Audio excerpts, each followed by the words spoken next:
ராஜாதிராஜ ராஜகுலதிலக ராஜ மார்த்தாண்ட ராஜகுலோத்துங்க திருவெண்ணைநல்லூர் மகாராஜா வருகிறார் வருகிறார் வருகிறார். அவையோருக்கு வணக்கம்.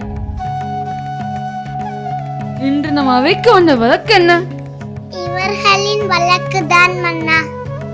ஐயா, உங்கள் குற்றச்சாட்டு தான் என்ன?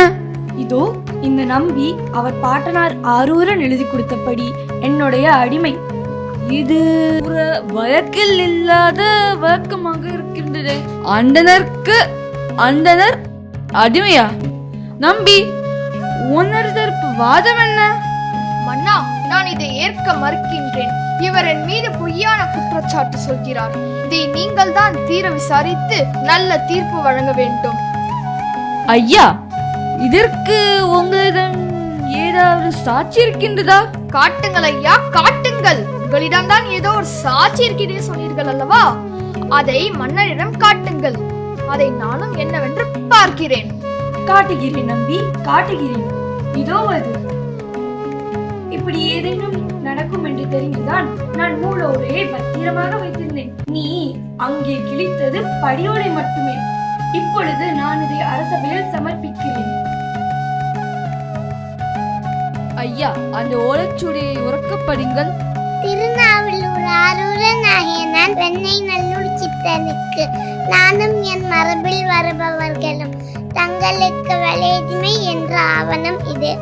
இது நம்மியின் பாட்டனால் எழுதி கொடுத்த என்பதை நாங்கள் எப்படி நம்புவது? அந்த ஓலைச்சுவடியை சரிபார்க்க அரசு ஆவணத்தில் உள்ள கையெழுத்தும் இந்த ஓலையில் உள்ள கையெழுத்தும் ஒன்றாக உள்ளது மன்னா.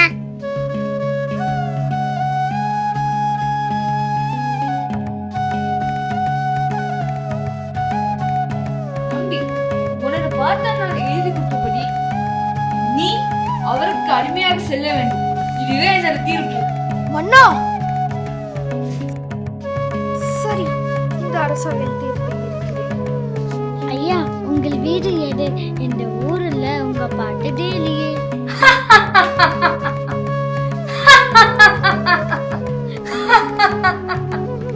இந்த ஊரிலேயே பெரிய வீடு எனது.